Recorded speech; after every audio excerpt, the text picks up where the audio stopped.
बिस्मिल्लाहिर्रहमानिर्रहीम। अस्सलाम वालेकुम student, my name is Mohammad Shoaib. Students, आज के इस लेक्चर में हम डिस्कस करने जा रहे हैं क्लास 10 फिज़िक्स के यूनिट नंबर 12 ज्योमेट्रिकल ऑप्टिक्स का टॉपिक है। इंतहाई इम्पोर्टेंट और इंतहाई इंटरेस्टिंग टॉपिक है image formation. Student, previous lecture में हमने रे ट्रेसिंग का टॉपिक डिस्कस किया था। हमने रेज़ के बारे में अंडरस्टैंडिंग की कि किस किस्म के रेज़ होते हैं और उसकी प्रॉपर्टीज़ क्या होते हैं। आज उन्हीं रे डायग्राम को यूज़ करते हुए हम इमेज फार्मेशन को डिस्कस करेंगे कि इमेज कैसे बनता है और किस पॉइंट के ऊपर बनता है। तो स्टूडेंट्स, एक पॉइंट ध्यान में रखो कि जो रेज़ हमने पढ़े थे, जैसे कि पैरेलल रेज़ थे जिसको हमने ए रे का नाम दिया था, पी रे का नाम दिया था, एफ रे का नाम दिया था, सी रेज़ का नाम दिया था। तो जब ये मिरर को हिट करते हैं और जब ये रिफ्लेक्ट हो जाते हैं तो आफ्टर रिफ्लेक्शन ये रेज जिस पॉइंट के ऊपर एक दूसरे को हिट करते हैं उसी पॉइंट के ऊपर इमेज बनेगा। Is it clear? इसके बाद जो पॉइंट है वो ये है कि हमारे पास जो इमेज की लोकेशन है, कहाँ पे इमेज बनेगी, वो टोटली डिपेंड करता है पोजीशन ऑफ द ऑब्जेक्ट्स के ऊपर। अगर हम ऑब्जेक्ट की पोजीशन को मिरर के सामने वो जो है हम चेंज कर रहे होते हैं तो उसी के साथ जो है इमेज का जो लोकेशन होगा वो भी चेंज हो रहा होगा। मींस जो लोकेशन ऑफ इमेज है वो टोटली डिपेंड करते हैं on the position of objects. उसको भी हम डिस्कस करेंगे कि कैसे वो जो है उसके ऊपर डिपेंड कर रहा है। तो यहाँ पे हम लिखते हैं कि the image is formed at a point where focal, pole, parallel and central rays intersect each other. जिस पॉइंट के ऊपर ये रेज एक दूसरे को इंटरसेक्ट कर ले उस पॉइंट के ऊपर जो है इमेज बनेगा। The location of image depends on the position of object. जिस तरह मैंने पहले डिस्कस किया कि इमेज की जो लोकेशन होगी वो टोटली डिपेंड करते हैं पोजीशन ऑफ ऑब्जेक्ट के ऊपर। When we change the position of object the location and properties of image also changes. जब हम ऑब्जेक्ट की जो है पोजीशन चेंज करते हैं तो उसके साथ इमेज की लोकेशन चेंज होती है, उसकी प्रॉपर्टीज़ चेंज होती है। देखते हैं कैसे वो चेंज होती है, फिर हम डायग्राम्स में डिस्कस करेंगे। Here we consider different position of object and study the properties of image using concave mirror. यहाँ पे हम कनकेव मिरर को यूज़ करेंगे और हमने क्या करना होगा, इमेज की प्रॉपर्टीज़ को स्टडी करनी है। डिफरेंट पोजीशन के ऊपर हम ऑब्जेक्ट रखेंगे और उसी के मुताबिक हमने इमेज को डिस्कस करना होगा। तो आइए देखते हैं। Number first one, when object is beyond C. C हमारे पास क्या है, सेंटर ऑफ कर्वेचर। अगर ऑब्जेक्ट जो है सेंटर ऑफ कर्वेचर से दूर हो तो फिर उसका इमेज कैसे बनेगा। तो यहाँ पे स्टूडेंट्स हम 2 रेज ले रहे हैं क्योंकि इंटरसेक्शन के लिए एटलीस्ट 2 रेज का होना ज़रूरी है। आपकी मर्जी जो रेज लेना चाहें। मैं यहाँ पे हम ले रहे हैं एक पैरेलल रेज है जिसको हम ए रे का नाम देते हैं और दूसरा हमने रे लिया है पी रे। इन दोनों के ऊपर हम जो ये इमेज की जो है वो प्रॉपर्टीज़ वगैरह डिस्कस करते हैं। तो फर्स्ट में अगर हमारे पास कोई एक ऑब्जेक्ट है वो कहाँ पे है, बियॉन्ड सी। तो अब देखो स्टूडेंट्स, हमने 2 रेज पढ़े हैं, पैरेलल रेज के बारे में ऑलरेडी हम रे ट्रेसिंग भी डिस्कस कर चुके हैं। आप वहाँ पे देख सकते हो, इंतहाई डिटेल में मैंने एक्सप्लेन किए हैं कि जब ray parallel to the principal axis होगी तो आफ्टर रिफ्लेक्शन वो फोकल पॉइंट से पास होगी।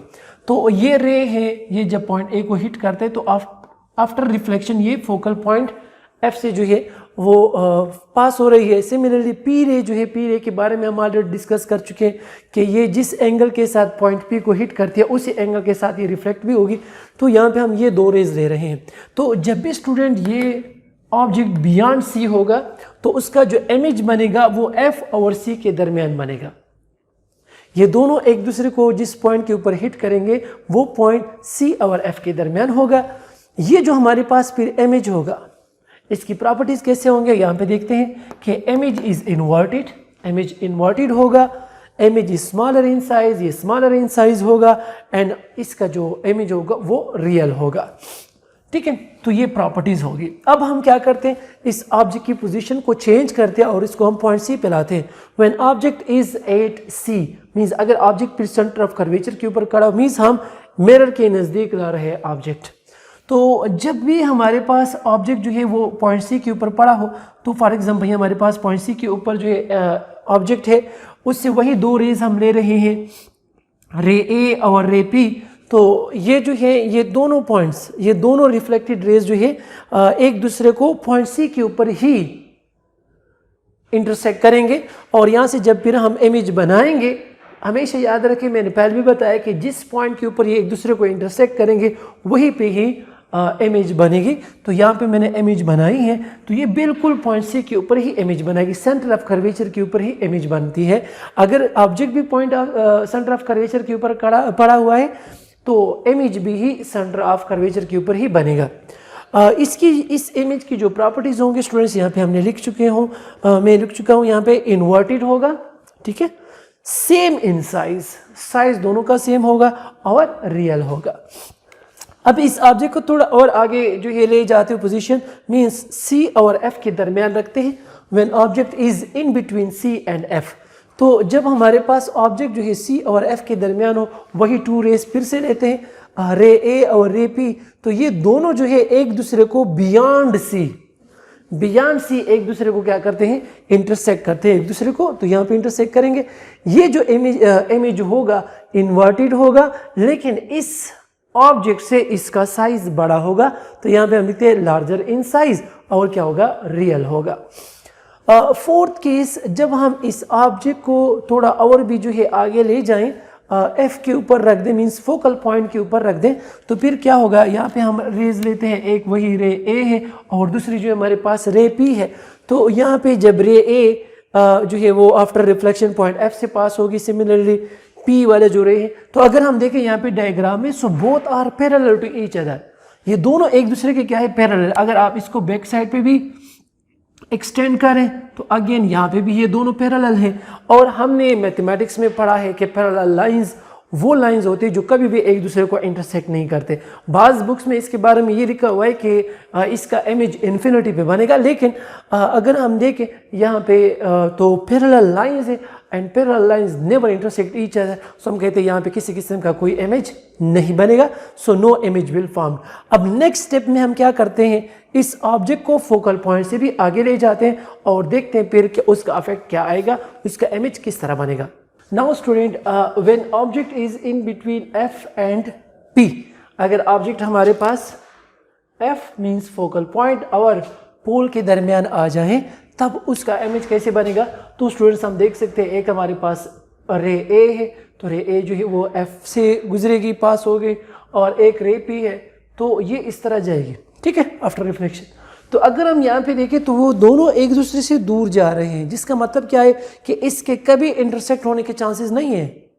Means in front of mirror तो वो कभी इंटरसेक्ट नहीं हो सकते। तो फिर हम क्या करते हैं स्टूडेंट्स, यहाँ से हम इसको बैक साइड के ऊपर, बैक साइड पे क्या करते हैं, वो एक्सटेंड कर लेते हैं इन लाइंस को। तो जब हम एक्सटेंड करेंगे तो वो बैक साइड जाते जाते एक पॉइंट के ऊपर एक दूसरे को हिट, क्योंकि ये यहाँ से जो ये क्या हो रहा है, इसकी आपस में डिस्टेंस कम हो रही, तो एक पॉइंट आएगा जहाँ पे ये दोनों एक दूसरे को क्या कर देंगे, इंटरसेक्ट कर देंगे। तो यहाँ पे अगर हम देखें ये इमेज बन जाएगा। ये इमेज अगर हम देखें तो इसकी जो ये क्या होगा, प्रॉपर्टीज हम लिखते हैं यहाँ पे, अपराइट, ठीक है, एरेक्ट होगा, अपराइट होगा। सेकेंड हमारे पास लार्जर इन साइज, ये इमेज ऑब्जेक्ट से इसका साइज क्या होगा, बड़ा होगा। And the next one is virtual होगा, ये रियल इमेज नहीं होगा, ये वर्चुअल होगा। तो फ्रेंड्स हमने देख लिया, इन सब डिस्कशन से हमें ये अंडरस्टैंड हुआ कि जब हम ऑब्जेक्ट की जो है वो पोजीशन चेंज करते हैं तो उसके साथ इमेज की प्रॉपर्टीज भी चेंज हो रही होती है। होपफुली स्टूडेंट्स आपको जो है इमेज फॉर्मेशन की जो है लेक्चर की समझ आ चुकी होगी, कैसे जो है इमेज बनते हैं। फिर भी अगर आपके माइंड में किसी भी किस्म का कोई भी क्वेश्चन हो तो आप कमेंट में पूछ सकते हैं। Thank you so much.